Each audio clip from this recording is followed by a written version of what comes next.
جانے مسائل تو علماء سے پوچھیں، یہ حکم مبین ہم کو رب سے ملا ہے، چلو پوچھ کیسے جیے زندگی کو، چلو پوچھ لے کس میں رب کی رضا ہے، رب کی رضا ہے۔ الحمدللہ رب العالمین والصلاة والسلام علی سید الانبیاء والمرسلین، اما بعد فاعوذ باللہ من الشیطان الرجیم، بسم اللہ الرحمن الرحیم، الصلاة والسلام علیک یا رسول اللہ وعلی آلک واصحابک یا حبیب اللہ، الصلاة والسلام علیک یا نبی اللہ وعلی آلک واصحابک یا نور اللہ۔ مدنی چینل کے ناظرین، دارالافتاء اہل سنت کے سلسلے میں آپ کو ایک مرتبہ پھر مرحبا کہتے ہیں۔ ابتداءً درود پاک کی فضیلت، چنانچہ نبی رحمت شفیع امت صلی اللہ تعالی علیہ وآلہ وسلم نے ارشاد فرمایا، جس نے مجھ پر دن اور رات میں میری طرف شوق اور محبت کی وجہ سے 3 مرتبہ درود پاک پڑھا، اللہ عز و جل پر حق ہے کہ اس کے اس دن اور اس رات کے گناہ بخش دے۔ صلو علی الحبیب صلی اللہ تعالی علی محمد صلی اللہ علیہ وآلہ وسلم۔ ہمارے آج کے سلسلہ کا موضوع بھی گزشتہ سلسلے سے پیوستہ ہے، اور موضوع ہے ہمارا سنتیں اور نوافل سے متعلق احکام شریعت کیا ہیں، اس بارے میں ہم گفتگو کریں گے۔ عام مسلمان کے اوپر 5 نمازیں جو عاقل بالغ مسلمان ہیں اس پر فرض ہیں، لیکن نبی کریم صلی اللہ تعالی علیہ وآلہ وسلم پر 6 نمازیں فرض تھیں، ان میں ایک نماز تہجد بھی تھی۔ نماز تہجد آپ علیہ الصلاۃ والسلام کی امت کے لیے نفل ہے، سنت کا درجہ بھی رکھتی ہے۔ نماز تہجد کے بارے میں کئی حوالے سے لوگوں میں کنفیوژن پائی جاتی ہے کہ نماز تہجد کب پڑھ سکتے ہیں، کیسے پڑھ سکتے ہیں، کتنی رکعتیں ہوتی ہیں، تو اس پر ہی ہم آج کے سلسلے کا آغاز کرتے ہیں۔ نماز تہجد کی کم از کم 2 رکعات ہیں، اور نبی کریم صلی اللہ تعالی علیہ وآلہ وسلم سے 8 رکعات تک ثابت ہے، اور بزرگان دین سے 12 رکعات تک اس کا ثبوت ملتا ہے۔ 2 رکعت کر کے یہ نماز پڑھی جاتی ہے۔ اس نماز کا وقت نماز عشاء پڑھنے کے بعد لمحہ بھر سو لے بندہ، اس کے بعد اٹھے تو طلوع فجر یعنی صبح صادق سے پہلے تک اب یہ شخص نماز تہجد ادا کر سکتا ہے۔ آخری وقت تو صبح صادق ہے، لیکن ابتدائی وقت کا اس کا جو تعلق ہے وہ نماز عشاء پڑھ لیا آپ نے، اس کے بعد آپ سوئے تو اس کا وقت شروع ہوگا۔ تو گویا کہ اس کا ابتدائی وقت جو ہے وہ ہر شخص کے اعتبار سے جو ہے وہ ڈیفرنٹ ہو سکتا ہے، مختلف ہو سکتا ہے۔ اگر کوئی شخص نماز عشاء اول وقت میں پڑھ کر 1 گھنٹے کی نیند لے لے تو وہ اٹھ کر جو ہے وہ نماز تہجد ادا کر سکتا ہے، لیکن اگر کوئی شخص پوری رات جو ہے وہ جاگتا رہے اور تو وہ نماز تہجد نہیں پڑھ سکتا۔ یوں ہی اگر کوئی شخص جو ہے وہ عشاء کا وقت شروع ہونے کے بعد سو جائے لیکن عشاء پڑھ کے نہ سوئے اور اب اٹھے تو اب بھی جو ہے وہ نماز تہجد ادا نہیں کر سکتا۔ تو نماز عشاء پڑھنے کے بعد جو ہے وہ نماز تہجد ادا کر سکتے ہیں۔ اور سونے کے لیے یہ ضروری نہیں کہ بستر تکیہ لگا کر ہی سویا جائے، بلکہ اگر بیٹھے بیٹھے بھی آنکھ بھی لگ گئی تو ایسی صورت کے اندر بھی یہ سونے والی شرط پائی جائے گی اور وہ شخص نماز تہجد ادا کر سکے گا۔ بعض لوگ بالخصوص ماہ رمضان المبارک کے اندر آخری عشرے کی راتوں میں یا اور دیگر جو بڑی راتیں آتی ہیں، مبارک راتیں، شب معراج، شب برات، شب قدر وغیرہ، شب عید میلاد النبی صلی اللہ علیہ وآلہ وسلم، اس میں جو لوگ پوری رات شب بیداری کرتے ہیں، اللہ تبارک و تعالیٰ کی عبادت کرتے ہیں، وہ بسا اوقات کنفیوز ہو جاتے ہیں کہ کیا ہم نماز تہجد ادا کر سکتے ہیں یا نہیں۔ اگر تو واقعی پوری رات لمحہ بھر کے لیے بھی آپ عشاء پڑھنے کے بعد نہ سوئے تو نماز تہجد تو ادا نہیں ہوگی، لیکن صلاۃ اللیل کے نوافل کی نیت سے آپ نماز ادا کر سکتے ہیں۔ تو لہٰذا نماز تہجد اگر پڑھنی ہے تو یوں ہو سکتا ہے کہ آپ بیٹھے بیٹھے ہی لمحہ بھر کے لیے اگر آپ کی آنکھ لگ جاتی ہے تو پھر اس صورت کے اندر آپ نماز تہجد پڑھ سکتے ہیں، جبکہ اس سے پہلے آپ نماز عشاء ادا کر چکے ہوں۔ نماز عشاء کی جو ادائیگی کی ہم نے بات کی، تو نماز عشاء دو چیزوں پر عموماً مشتمل ہوتی ہے، ایک فرض اور ایک وتر۔ سنتیں بھی اپنی جگہ پر ہیں، لیکن دو ایک اہم ترین جو ہے وہ حصے ہیں کہ اگر یہ نہیں پڑھے تو ان کی قضا بھی لازم ہوتی ہے۔ لیکن جو ہم نے نماز تہجد کے لیے عشاء پڑھنے کی بات کی تو پوری عشاء نہیں، بلکہ اگر فقط فرض بھی پڑھ لیے، وتر بعد میں پڑھنے کا ارادہ ہے، تو بھی وہ شخص نماز تہجد ادا کر سکتا ہے۔ ہاں، اگر کوئی شخص نماز عشاء کے 4 فرض پڑھ کر سویا اور ایسے وقت میں اٹھا کہ اب اسے پتہ ہے کہ اگر میں نماز تہجد ادا کروں گا 2 رکعت تو میری نماز وتر قضا ہو جائے گی اور فجر کا وقت شروع ہو جائے گا، تو اب اس کے لیے یہ جائز نہیں ہوگا کہ وہ نماز تہجد پڑھے، بلکہ اس پہ لازم ہوگا کہ وتر کو وقت کے اندر ادا کر لے تاکہ نماز وتر جو ہے وہ اس کی فوت نہ ہو جائے۔ لہٰذا اس بات کا بھی خیال رکھنا ضروری ہے۔ آئیے بڑھتے ہیں آپ کی کالز کی طرف اور انہیں شامل سلسلہ کرتے ہیں۔ جی کالز۔ محمد فیاض اتاری اسلام آباد سے عرض کروں، صبح کی نماز اگر بندہ لیٹ ہو جائے تو کیا قضا پڑے گا، یا کہ اگر آنکھ صبح ہی کھلی ہے، مثلا سورج نکل گیا ہے، تو قضا پڑے گا یا کہ پھر پوری ادا کرنے کی پڑے گی؟ جی مزید کون؟ مفتی صاحب سے میرا یہ سوال ہے کہ بھی سردیوں کا موسم ہے، نیچے کپڑوں کے اوپر لوگ کوٹ وسکٹ جیکٹ وغیرہ پہنتے ہیں، تو کیا دوران نماز جیکٹ وسکٹ کوٹ وغیرہ کے بٹن بند کرنے چاہیے یا نہیں کرنے چاہیے؟ اور کھلی رہے گا تو کیا اس صورت میں نماز ہو جائے گی؟ جی مزید کال۔ میرا سوال یہ ہے کہ فرض نماز میں امام صاحب اگر الحمدوں کے بعد کوئی سورت ملاتے ہیں اور وہ سورت اگر آدھی پڑھ کر بھول جائیں اور یاد نہ آئے تو ایسی صورت میں کیا کیا جائے؟ ایسے میں نماز ہو جائے گی یا نہیں؟ جواب عنایت فرمائیں۔ جی، پہلا سوال یہ کہ اگر کوئی شخص نماز فجر میں کے وقت گزرنے کے بعد اس کی آنکھ کھلے جبکہ سورج طلوع کر گیا تو اب وہ نماز فجر قضا پڑھے گا یا ادا پڑھے گا؟ طلوع صبح صادق کے وقت جب یہ وقت شروع ہوتا ہے تو طلوع آفتاب پہ نماز فجر کا وقت ختم ہو جاتا ہے۔ سورج کی پہلی کرن چمکنے کے ساتھ ہی نماز فجر اگر کسی نے نہیں پڑھی تو اس کی نماز قضا ہو گئی۔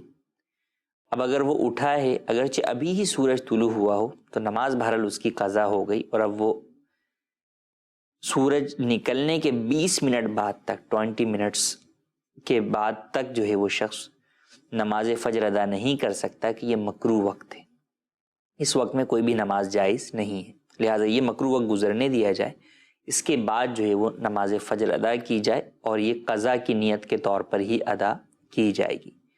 اب اگر غفلت کی بنیاد کے اوپر نماز فجر قضا ہوئی تو گناہ گار بھی ہوگا، اور اگر اس کی غفلت نہیں تھی تو پھر اس صورت کے اندر گناہ نہیں ہوگا۔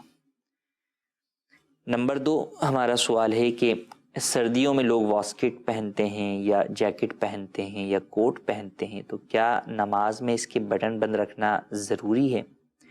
بہتر یہ ہے کہ نماز کے اندر ان چیزوں کے بٹن یا زپ وغیرہ لگا کر ہی نماز پڑھی جائے، کہ یہی بہتر ہے، اور یہی معاشرے میں بھی ہمارے ہاں کہیں آنے جانے میں، بڑے آفیسر کے سامنے آنے جانے میں اسی بات کا خیال رکھا جاتا ہے اور اسی چیز کو پیش نظر رکھا جاتا ہے۔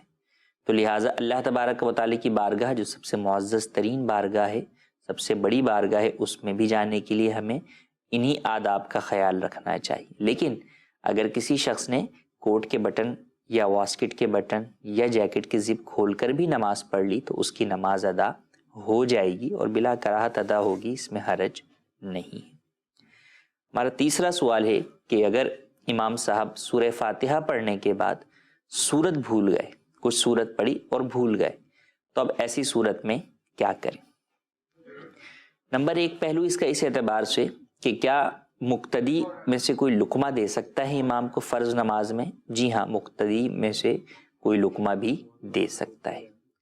دوسرا پہلو یہ کہ اگر امام صاحب چھوٹی 3 آیات کی مقدار تلاوت کر چکے ہیں، اس کے بعد بھولے ہیں تو اللہ اکبر کہتے ہوئے رکوع میں چلے جائیں، اور اگر اتنی تلاوت نہیں کی تو کوئی اور اگر انہیں سورت یاد آ جاتی ہے تو وہ سورت پڑھ سکتے ہیں، یا جو پہلے آیات پڑھی ہیں اگر انہی کا تکرار کر لیتے ہیں تو بھی جو سورت ملانے کا واجب ہے وہ ادا ہو جائے گا۔ ہاں البتہ یہاں یہ بات یاد رہے کہ اگر امام صاحب نے نئی کسی اور جگہ سے پڑھنے میں یا اس جگہ کے ہی جو ہے وہ آگے سوچنے میں کہ اس سے آگے جو میں مقام بھول گیا ہوں وہ کیا ہے، انہوں نے 3 بار سبحان اللہ کہنے کی مقدار کا وقفہ کر دیا، خاموش رہ گئے، اگر بھول کر ایسا ہوا تو سجدہ سہو لازم ہو جائے گا۔ اور اگر ایسا نہیں ہے، امام صاحب جو ہے وہ بھولے اور فوری طور پہ انہوں نے یا تو انہی آیات کو ریپیٹ کر لیا اور رکوع میں چلے گئے، یا بھولے اور پہلے 3 آیت کی مقدار پڑھ چکے تھے اور پھر ڈائریکٹ ہی رکوع میں چلے گئے، یا بھولے اور اتنا وقفہ دیے بغیر 3 بار سبحان اللہ کہنے کی مقدار وقفہ دیے بغیر وہ کسی اور صورت کی طرف جو ہے وہ چلے گئے، کوئی اور صورت پڑھنا شروع کر دی، تو ایسی صورت کے اندر نماز ہو جائے گی اور سجدہ سہو بھی لازم نہیں ہوگا۔ کچھ میسیجز بھی ہمارے پاس ہیں، ہم انہیں بھی شامل کرتے ہیں۔ ایک سوال یہ ہے کہ میں بچوں کے ماموں کے ساتھ چلتے کاروبار میں رقم انویسٹ کرنے کا شرعی طریقہ جو ہے وہ ہمیں بتا دیں، انویسٹ کرنا چاہتے ہیں۔ شرعی طور پر انویسٹمنٹ کے 2 طریقے موجود ہیں، ابتدائی طور پر جسے پارٹنرشپ کے طور پر آپ کہتے ہیں انویسٹمنٹ، ایک شرکت کہلاتی ہے اور ایک مداربت کہلاتی ہے۔ شرکت میں دونوں افراد کی انویسٹمنٹ ہوتی ہے اور دونوں کام کرتے ہیں، یا بسا اوقات ایک کام کرتا ہے اور فقط جو ہے وہ ایک انویسٹمنٹ کرتا ہے، لیکن انویسٹمنٹ ہوتی دونوں کی۔ اس میں نفع پرسنٹیج کے اعتبار سے آپس میں طے کر سکتے ہیں، البتہ نقصان اگر ہوگا کاروبار میں تو یہ انڈرسٹوڈ طور پر پہلے سے ہی آپس میں طے ہونا ضروری ہے کہ وہ ہر ایک کے کیپٹل کے اعتبار سے ہوگا، یہ شرکت کہلاتی ہے۔ اب اگر اس میں ایک شخص نے کام نہ کرنے کی شرط لگائی تو پھر یہ ضروری ہے کہ اس کا نفع وہ اس کے کیپٹل کے تناسب سے زیادہ نہیں ہو سکتا۔ دوسری صورت جو ہم نے بیان کی مداربت، فرسٹ شرکت کہلاتی ہے، سیکنڈ مداربت کہلاتی ہے۔ اس میں پیسہ ایک کا ہوتا ہے، کام دوسرے کا ہوتا ہے۔ جس کا پیسہ ہوتا ہے اسے ہم سلیپنگ پارٹنر کہتے ہیں مارکیٹ کے اندر، اور جو کام کرتا ہے وہ ورکنگ پارٹنر کہلاتا ہے۔ تو اگر کسی شخص نے کسی دوسرے شخص کو جو ہے وہ پیسے دے کر کہا کہ اس سے تم فلاں کاروبار جو ہے وہ کرو، تو یہ طریقہ کار جو ہے وہ مداربت کا کہلاتا ہے۔ اس میں بھی پرسنٹیج کے اعتبار سے ہی جو ہے وہ نفع طے کیا جاتا ہے، البتہ اس میں جب نقصان ہوتا ہے تو ابتداءً تو اس نقصان کو نفع میں سے پورا کیا جائے گا، لیکن اگر خدا نخواستہ نقصان اس قدر بڑھ گیا کہ وہ کیپٹل کی طرف آیا، تو اب اگر ورکنگ پارٹنر کی غفلت اور کوتاہی نہیں ہے تو پھر وہ کیپٹل کی طرف آنے والا نقصان جو ہے وہ انویسٹر کو، سلیپنگ پارٹنر کو ہی برداشت کرنا پڑے گا، وہ ورکنگ پارٹنر پر نہیں ڈالا جائے گا۔ ایک اور سوال ہمارے پاس میسج کے اندر یہ بھی آیا ہے کہ نماز اوابین کے نوافل کا طریقہ بتا دیں۔ نماز اوابین 6 رکعت ہیں، کم سے کم 2 رکعت ہیں، زیادہ سے زیادہ 6 رکعت ہیں، اس سے زیادہ کی بھی روایات موجود ہیں، 20 رکعت کی بھی روایات موجود ہیں، لیکن عموماً ہمارے ہاں بیان کی جاتی ہیں وہ 2 رکعت اور 6 رکعت بیان کی جاتی ہیں۔ نماز مغرب کے فرض ہیں، اس کے بعد آپ 2 رکعت نماز سنت پڑھتے ہیں، 2 رکعت نماز نفل پڑھتے ہیں۔ اب اگر چاہیں تو اس کے ساتھ آپ 2 رکعت نماز اوابین ادا کر لیجیے، یا اگر نماز مغرب کے فرضوں کے بعد بھی آپ نے 6 رکعت جو ہے وہ پڑھ لیں بغیر نیت کیے کہ یہ سنت ہے یا یہ نفل ہے یا اوابین ہے، تو بھی یہ 6 رکعت اوابین ہو جائیں گے، اس میں کوئی حرج نہیں ہے۔ کالز کی طرف بڑھتے ہیں، جی کالز دیجیے۔ مفتی صاحب کی بارگاہ میں ایک سوال عرض یہ ہے، میں ایک دکاندار ہوں، مسجد کے ساتھ میری دکان ہے، الحمدللہ میں کوشش کرتا ہوں کہ نماز بھی پڑھتا رہوں۔ جو مسجد کے لین دین تنخواہ وغیرہ ہوتی ہے، حساب کتاب ہوتا ہے، وہ میرے پاس ہوتا ہے، اور جو مسجد کا فنڈ ہوتا ہے، تنخواہ سے جو بچت ہے جو کلیکٹ کرتے ہیں، اور جو جمعے کا فنڈ ہوتا ہے وہ میرے پاس ہوتا ہے، میں لے آتا ہوں اور اپنی شاپ میں ڈال دیتا ہوں۔ جب ضرورت ہوتی ہے مسجد کا بل بھرنا ہو یا تنخواہ وغیرہ دینی ہو تو میں اپنی شاپ سے نکال کے دے دیتا ہوں۔ کیا یہ میرا ایسا کرنا صحیح ہے، جائز ہے یا ناجائز ہے؟ جی مزید کال۔ سوال ہے میرا کہ میں نے نماز کی جو نیت ہے نا جو صحیح، اس کے بارے میں معلومات کرنی تھی، جیسے کہ فرض پڑھ رہے ہیں اور اس کی ہم نے نیت پوچھنی ہے، بھی نیت کیا فرض کرنی ہے۔ جی مزید کال۔ السلام علیکم ورحمۃ اللہ وبرکاتہ۔ وعلیکم السلام ورحمۃ اللہ وبرکاتہ۔ جی محمد ارسلان اتاری ملتان شریف سے بات کر رہا ہوں، دارالفتہ اہل سنت میں مفتی کفیل صاحب سے میرا یہ سوال ہے، اگر اسلامی بھائی پر غسل فرض تھا اور کلی کرنا بھول گیا اور بعد میں یاد آیا تو مکمل دوبارہ سے غسل کرنا ہوگا یا صرف کلی کرنی ہوگی؟ اس بارے میں کچھ رہنمائی فرما دے۔ جی، پہلا سوال یہ ہے کہ دکاندار اگر مسجد کمیٹی کا کوئی ممبر ہو یا ممبر نہ بھی ہو اور اس کے پاس مسجد کا چندہ رکھوایا جاتا ہے، وہ جیسا کہ ان کی بات سے ظاہر ہو رہا ہے کہ حساب کتاب تو لکھ لیتے ہوں گے کہ مسجد کے اتنے پیسے ہیں، لیکن اسے لا کر اپنے غلے میں ہی ڈال دیتے ہیں اور اسے استعمال کر لیتے ہیں، اور جب مسجد کو ضرورت ہوتی ہے تو دے دیتے ہیں، تو کیا ایسا کرنا جائز ہے؟ جی نہیں، ایسا کرنا ہرگز جائز نہیں ہے۔ مسجد کے چندے کی رقم آپ کے پاس امانت ہے، اسے یوں بطور قرض استعمال نہیں کر سکتے، لہٰذا آپ اس رقم کو یوں اپنے گلے میں ملا کر رکھ کر استعمال کرنا یہ درست نہیں۔ ہاں، اگر آپ الگ کوئی سی لاکر میں باکس کے اندر جو ہے وہ رکھ دیتے ہیں سنبھال کر، جو بھی اس کی حفاظت کے تمام تقاضے ہیں وہ پورے کریں، اور جب بھی ضرورت ہو تو اسی لاکر باکس میں سے آپ نکال کر دے دیں، تو اس کی تو اجازت ہے، لیکن یوں اپنے غلے میں ملا دینا اور اس کا جو ہے وہ استعمال جو ہے وہ کر لینا یہ ہرگز جائز نہیں ہے۔ ہو سکتا ہے بعض لوگوں کے ذہن میں یہاں پر یہ خیال پیدا ہو کہ بینک بھی تو اسی طرح کرتا ہے کہ اگر بینک کا آپ کا اکاؤنٹ اگر آپ کا موجود ہو یا مسجد کا اکاؤنٹ موجود ہو تو آپ اس میں پیسے لے آ کے رکھ دیں گے، تو بینک کون سا ان پیسوں کو اسی طور کے اوپر جو ہے وہ الگ کر کے رکھے گا، بینک بھی اس کو اپنے سارے پیسوں میں ملا لیتا ہے اور پھر جو ہے وہ اس کو یوں استعمال کرتا ہے۔ جب بھی کوئی شخص بینک اکاؤنٹ ہولڈر جاتا ہے تو وہ اس کو اس کے مانگنے کے اوپر چیک بک کے ذریعے اس کو ادا کر دیتا ہے، لیکن دونوں میں فرق ہے کہ بینک میں رکھوانا حفاظت کی غرض سے بھی ہوتا ہے، دراصل حفاظت کی غرض سے تھا، بعض وجوہات کی بنیاد کے اوپر بینک کے استعمال کر لینے کی وجہ سے اسے شرعی قرض دیا گیا، اور وہاں پر بینک میں رکھوانے کا عرف ہے، تو یوں اس اعتبار سے مسجد کا پیسہ بینک کے پاس رکھوانے میں جو قرض کا معنی پایا جا رہا ہے وہ عرف کی وجہ سے جائز ہے، جبکہ عام کسی فرد کو یوں مسجد کا پیسہ دے دینا بطور قرض کے وہ استعمال کر لے اور جب ہم مانگیں گے وہ دے دیں گے، عرف نہ ہونے کی وجہ سے یہ جائز نہیں ہے۔ اگر اب تک ایسا کیا ہے تو اللہ عز و جل کی بارگاہ میں سچی توبہ کریں، اور بہرحال آئندہ ہرگز ایسا نہ کریں، اور ابھی بھی جو پیسہ آپ کی طرف مسجد کا نکلتا ہے فوری طور پہ اسے الگ کر کے جو بھی مسجد کی انتظامیہ متولی ہے اس کے ہینڈ اوور کر دیجیے۔ دوسرا سوال جو ہے وہ نماز کی نیت سے متعلق ہے کہ نماز کی نیت جو ہے وہ کیسے کی جائے۔ نیت کے حوالے سے بعض لوگ بہت زیادہ کنفیوژن کا شکار ہوتے ہیں کہ کبھی اگر بڑی راتوں میں کوئی نمازیں آتی ہیں، نفل نمازیں ہوتی ہیں، تو ان کے عموماً کنفیوژن یہ ہوتی ہے کہ نیت بتا دیں، اس کی نیت کیسے کریں گے، یا اور بہت سارے مقامات پر بھی ان کو کنفیوژن ہوتی ہے۔ سب سے پہلے تو نیت کا کانسیپٹ کلیئر ہونا ضروری ہے کہ وہ ہے کیا۔ نیت دل کے ارادے کو کہتے ہیں، زبان سے کہہ لینا بھی بہتر ہے، لیکن اگر کسی نے زبان سے نیت نہ کہی، دل میں اس کا ارادہ ہے کہ میں سنت فجر پڑھ رہا ہوں، میں 2 رکعت نماز فجر کے پڑھ رہا ہوں، یہ دل میں ارادہ ہونا ہی کافی ہے، اب اس نے فقط یہ دل میں نیت ہے اور اللہ اکبر کہہ لیا تو نماز اس کی جو ہے وہ ادا ہو جائے گی کہ نیت جو کہ شرط نماز ہے وہ پائی گئی۔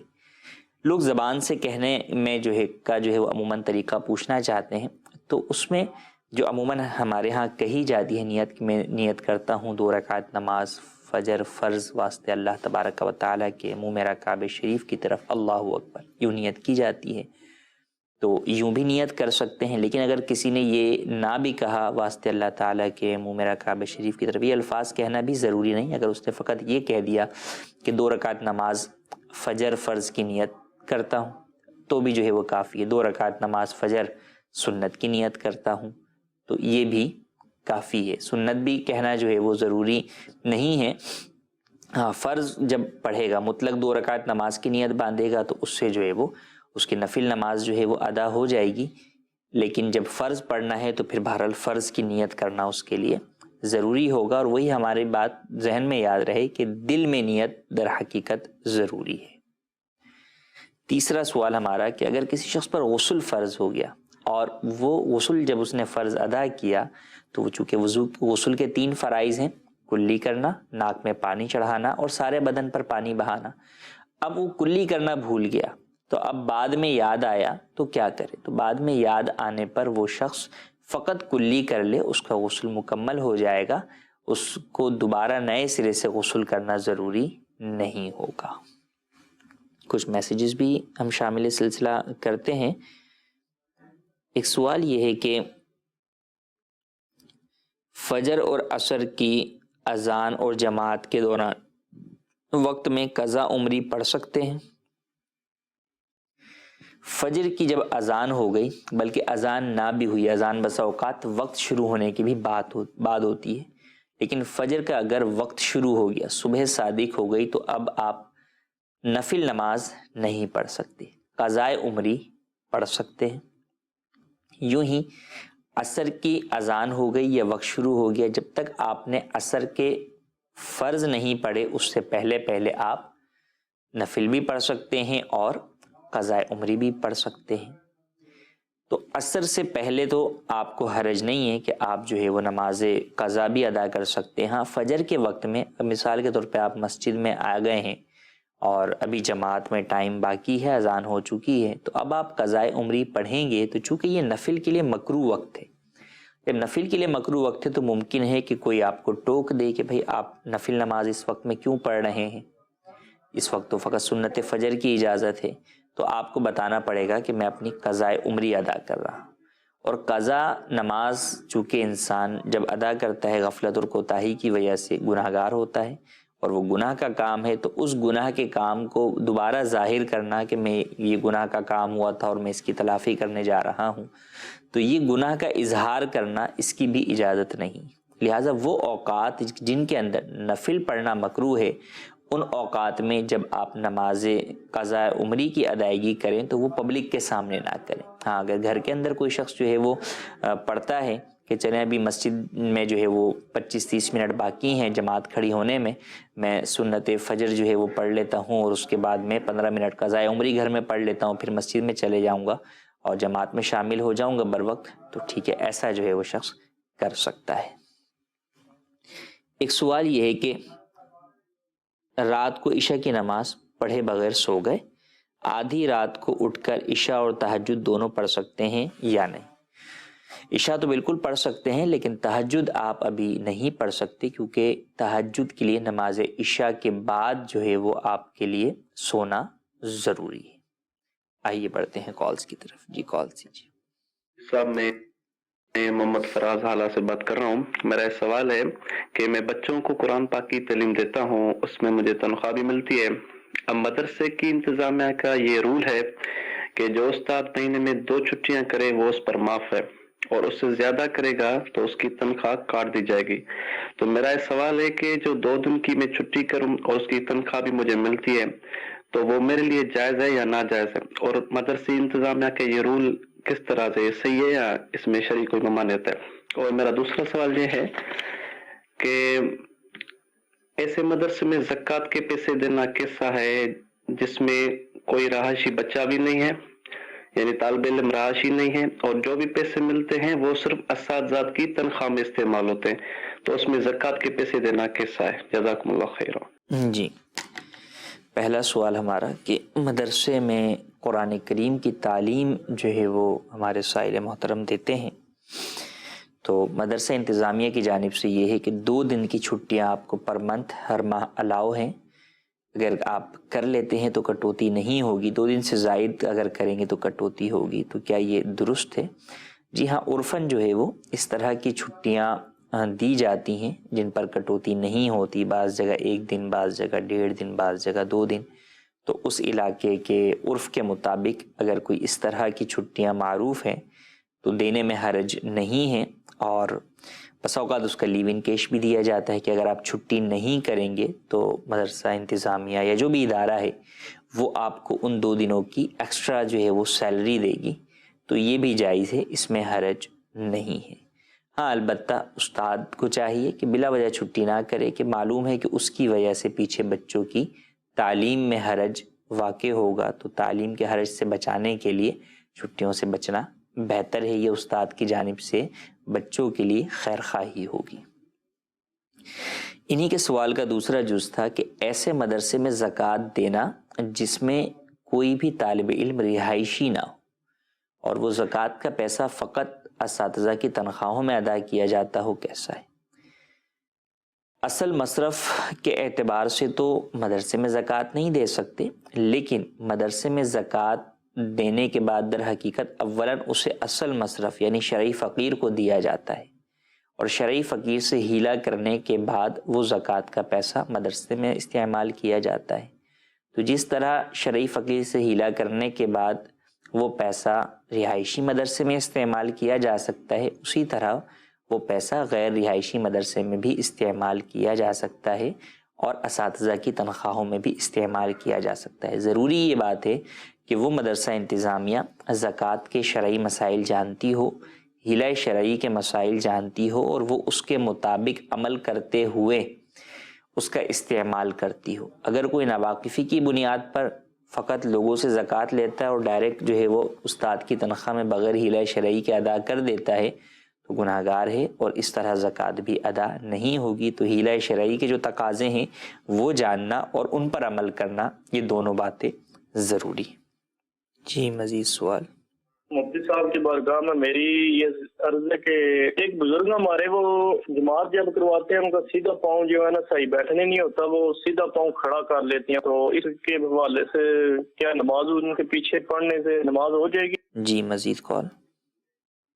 حضور والا یہ بتائیے گا کہ دستانے پہن کے نماز پڑھنا درست ہوگی یا نہیں؟ بعض لوگ کہنا ہے کہ درست نہیں ہے.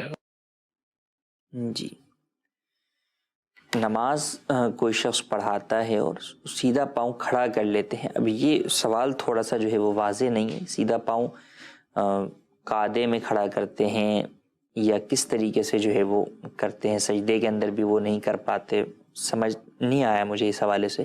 بہرحال اگر وہ شخص جو ہے وہ قعدے کے اندر کہ دو زانو قعدہ جو ہے وہ بیٹھ کر کرنا جو ہے وہ سنت ہے، اب اس کے پاؤں میں کچھ مسئلہ ہے جس کی وجہ سے وہ رکوع سجدہ تمام تو درست طریقے سے جو ہے وہ ادا کرتا ہے، اور سجدے کے اندر بھی وہ پیر کی انگلیاں جو ہے وہ موڑ کر لگا لیتا ہے. کم از کم جو ہے وہ ایک انگلی کا پیٹ لگانا فرض اور اکثر یعنی 3 کا لگانا جو ہے وہ واجب ہے.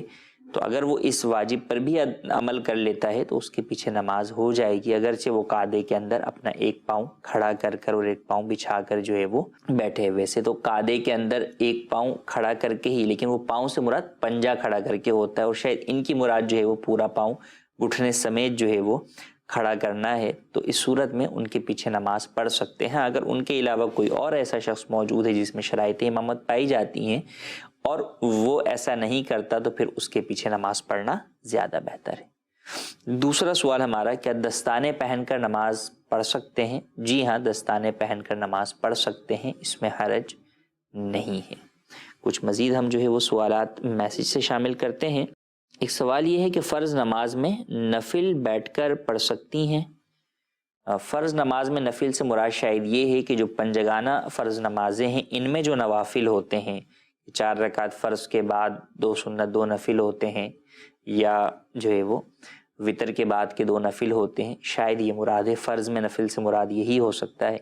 نفل نماز بیٹھ کر بلا عذر شرعی پڑھنا بھی جائز ہے، البتہ اگر بلا عذر شرعی کوئی بیٹھ کر نماز نفل ادا کرے گا تو ثواب آدھا ملے گا، جبکہ عذر شرعی کی بنیاد پر اگر بیٹھ کر پڑھے گا تو امید ہے کہ اس کو پورا ثواب ملے گا. نماز عشاء کے آخر کے جو 2 نفل ہیں اس کے بارے میں لوگ یہ سمجھتے ہیں کہ 2 رکعت نفل بیٹھ کر پڑھنا افضل ہے، حالانکہ یہ بھی بیٹھ کر پڑھنا افضل نہیں، کھڑے ہو کر ہی پڑھنا افضل ہے، اور بلا عذر بیٹھ کر پڑھیں گے تو اس سے آدھا ثواب ملے گا. نبی کریم صلی اللہ تعالیٰ علیہ وآلہ وسلم کا جو یہ عمل مبارک منقول ہے کہ آپ بیٹھ کر پڑھا کرتے تھے، تو اس کے بارے میں علماء نے وضاحت فرمائی کہ وہ آپ علیہ الصلاۃ والسلام کی خصوصیت تھی، آپ کے لیے خاص تھا، بقیہ کے لیے اس کا حکم وہی ہے کہ کھڑے ہو کر ہی پڑھنا افضل ہے. ایک سوال یہ ہے کہ وضو کے لیے ہر دفعہ غسل خانے میں جانا لازمی ہے، اور جب نماز کے لیے وضو کرتے ہیں تو کیا 5 دفعہ ہی جانا ضروری ہے؟ وضو کے لیے تو غسل خانے میں جانا ضروری نہیں ہے، وضو خانے پر جائیں گے یا واش بیسن پر جائیں گے یا کسی نلکے پر جائیں گے آپ. اب اگر آپ کا وضو کرنے کی جگہ غسل خانے میں ہی ہے تو آپ کو شاید جو ہے وہ جانا پڑے وہیں پر ہی بار بار وضو کرنے کے لیے. البتہ جب غسل خانہ ہے وہاں پر آپ جو ہے وہ وضو کرنے کے لیے جا رہے ہیں تو وہاں پر غسل خانے میں وضو کرتے ہوئے آپ دعا، بسم اللہ یہ چیزیں نہیں پڑھیں گے. یہ چیزیں باہر سے پڑھ کر جائیے اندر اور واپس باہر آ کر پڑھیے. ایک سوال یہ ہے کہ کرسی پر بیٹھ کر نماز پڑھنا کیسا، اور کرسی پر قیام اور رکوع کھڑا ہو کر کرے اور باقی نماز کرسی پر بیٹھ کر، تو یہ کیسا ہے؟ نماز کرسی پر بیٹھ کر پڑھنے کی اجازت اس شخص کو ہے کہ جو شخص زمین پر سجدہ کرنے پر بھی قادر نہیں ہے اور زمین سے بلند 12 انگل کی کسی چیز پر بھی سجدہ کرنے پر قادر نہیں ہے. تو ایسے شخص کو اجازت ہے کہ وہ زمین پہ بھی بیٹھ کے نہیں پڑھ سکتا، گھٹنے فولڈ کرنے کا مسئلہ ہے، تو پھر وہ کرسی پر بھی بیٹھ کر نماز ادا کر سکتا ہے. اور جس شخص کو عذر کی بنیاد پر، جو عذر ہم نے بیان کیا، اور اس عذر کی بنیاد پر وہ زمین پر بھی سجدہ نہیں کر سکتا اور زمین سے بلند 12 انگل کی کسی چیز پر بھی سجدہ نہیں کر سکتا، اب اس کے لیے کیا حکم ہے کہ سجدہ حقیقی اسے معاف ہو گیا، سجدے کا اشارہ کرے گا. سجدے کا اشارہ گردن سے کیا جاتا ہے، کمر اس میں نہیں جھکائی جاتی، پیٹھ اس میں نہیں جھکائی جاتی. اور جس شخص کے لیے سجدہ حقیقی معاف ہو جائے اس سے قیام بھی ساکت ہو جاتا ہے. قیام فرض ہے نماز کا لیکن وہ ساکت ہو جاتا ہے. اب اسے اجازت ہے کہ وہ بیٹھ کر نماز ادا کرے اور رکوع بھی جو ہے وہ اشارے سے کرے. رکوع اور سجدے دونوں کا اشارہ اپنی گردن سے ہی کرے گا، لیکن رکوع کے مقابلے میں سجدے کا اشارہ تھوڑا زیادہ سر کو جھکا کر کرے گا. مثال کے طور پر رکوع یوں کیا تو سجدہ جو ہے وہ یوں کرے گا.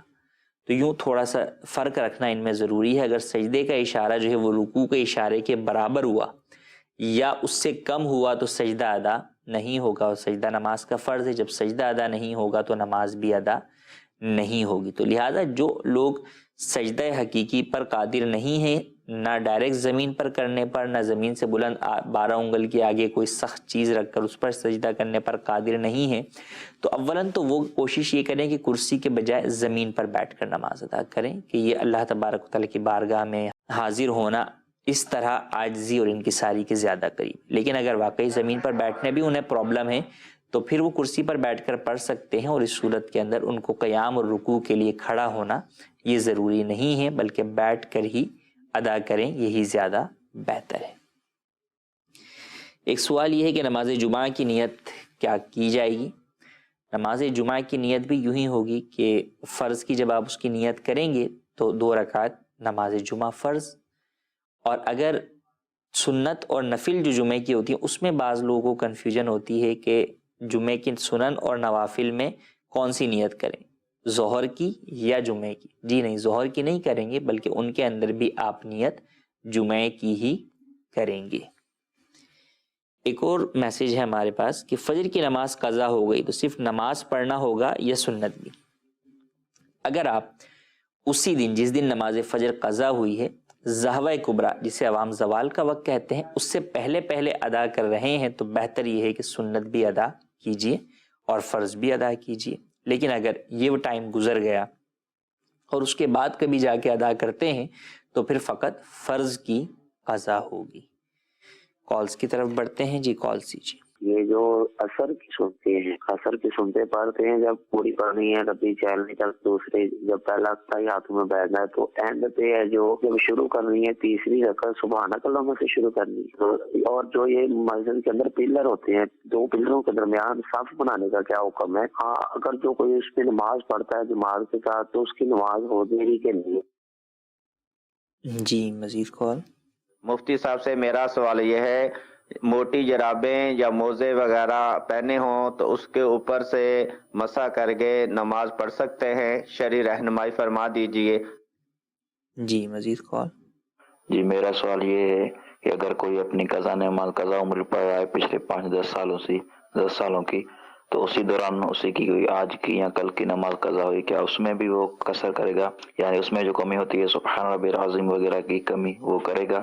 جواب ارشاد فرمائیں.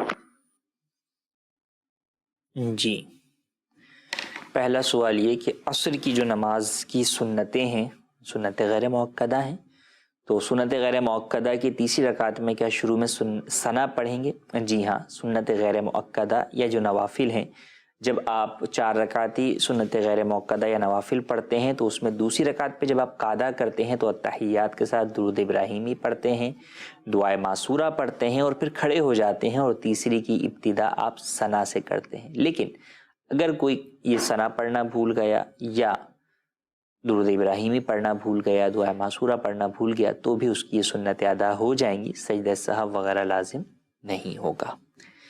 آپ انہی کا دوسرا سوال تھا کہ 2 ستونوں کے درمیان صف قائم کرنا کیسا ہے؟ 2 ستونوں کے درمیان صف قائم کرنا مکروہ ہے۔ ہاں، اگر جگہ بالکل بھی نہ ہو تو پھر مجبوراً تو قائم کی جا سکتی ہے، مسجد فل بھر گئی ہے، جیسے بس اوقات جمعہ یا عیدین میں بعض مساجد میں ایسا ہوتا ہے تو وہاں تو قائم کی جا سکتی ہے، لیکن عام حالت کے اندر 2 ستونوں کے درمیان صف قائم کرنا مکروہ ہے۔ لیکن اگر کسی نے قائم کر لی تو بہرحال اس کی نماز ادا ہو جائے گی، وہ نماز واجب الادا نہیں ہوگی، کہ یہ نماز کا مکروہ نہیں بلکہ یہ صف کے مکروہات میں سے ہے۔ دوسرا سوال ہمارا یہ تھا کہ موٹی جرابوں پر مسح کرنا کیسا ہے؟ مسح جو ہے وہ چمڑے کے موضوع پر ہوتا ہے یا ریگزین کے موضوع پر، یا چمڑے اور ریگزین ٹائپ کی کوئی چیز ہو اس پر ہوتا ہے۔ کپڑے کے یا سوتی کے جو موزے ہوتے ہیں، یہ چاہے کتنے ہی موٹے کیوں نہ ہوں، ان کے اوپر مسح درست نہیں ہے۔ تو لہٰذا اگر آپ نے چمڑے کے موزے پہنے ہوئے ہیں، ریگزین کے موزے پہنے ہوئے ہیں، اور وہ اگرچہ ہلکے ہوں، بہت زیادہ موٹی لیدر نہ ہو، بہت زیادہ موٹا ریگزین نہ ہو، تو بھی آپ اس کے اوپر جو ہے وہ مسح کر سکتے ہیں۔ تیسرا سوال ہمارا کہ کوئی شخص قضاء عمری ادا کر رہا ہے اور وہ اس میں بیان کردہ تخفیف پر عمل کرتے ہوئے تخفیف کے ساتھ جو ہے وہ ادا کر رہا ہے، کہ جو اس کی رکوع سجود کی تسبیحات ہیں وہ 3 کے بجائے 1 پڑھنے پر اکتفا کر رہا ہے، تیسری چوتھی رکعت کے اندر وہ آخری 2 رکعتوں کے اندر، تیسری چوتھی رکعت کے اندر وہ فقط سبحان اللہ کہنے پر اکتفا۔ اسی دوران اگر اس کی جو اپنی عام روٹین کی نماز ہے ان میں سے کوئی قضا ہوئے تو کیا اس میں بھی وہ تخفیف کر سکتا ہے؟ جی ہاں، اس میں بھی وہ تخفیف تو کر سکتا ہے۔ بہتر یہ ہے کہ اس نماز کو پورا پڑھ لے، کیونکہ تخفیف کی وجہ سے نماز میں کمی فرائض واجبات کے اعتبار سے جو ہے وہ نہیں ہوتی، بلکہ جو فرائض و واجبات ہیں وہ تخفیف کے اندر پورے کرنا ضروری ہی ہے۔ تو لہٰذا اگر اس نے اس کے مطابق بھی پڑھ لی تو نماز ادا ہو جائے گی۔ ہاں، بہتر یہ ہے کہ جو عام نماز جو ہے وہ شخص کی قضا ہوئی ہے اسے ایک تو قضاء عمری میں نہ ہی ڈالے تو بہتر ہے۔ بہتر یہی ہے کہ اس کو ادا کر لے، تاکہ وہ اس کا جو پیچھے قضاء عمری کا پورا حساب کتاب وہ کاؤنٹ کرتا چلا آ رہا ہے وہ بھی چلتا رہے، اور یہ نمازیں مزید اس کے اوپر اوور برڈن جو ہے وہ نہ ہوتی چلی جائیں، تو ان نمازوں کو بھی ہاتھوں ہاتھ ادا کرتا رہے۔ اللہ تبارک و تعالیٰ سے دعا ہے جو سنا اسے یاد رکھنے، اس پر عمل کرنے، اسے دوسروں تک پہنچانے کی سعادت نصیب فرمائے۔ ہمارے سلسلے کا وقت ختم ہوا چاہتا ہے، آئندہ سلسلے کے اندر انشاءاللہ عز و جل ایک نئے موضوع کے ساتھ حاضر ہوں گے۔ صلو علی الحبیب صلی اللہ تعالی علی محمد صلی اللہ علیہ وآلہ وسلم۔ جانے مسائل تو علماء سے پوچھیں، یہ حکم مبین ہم کو رب سے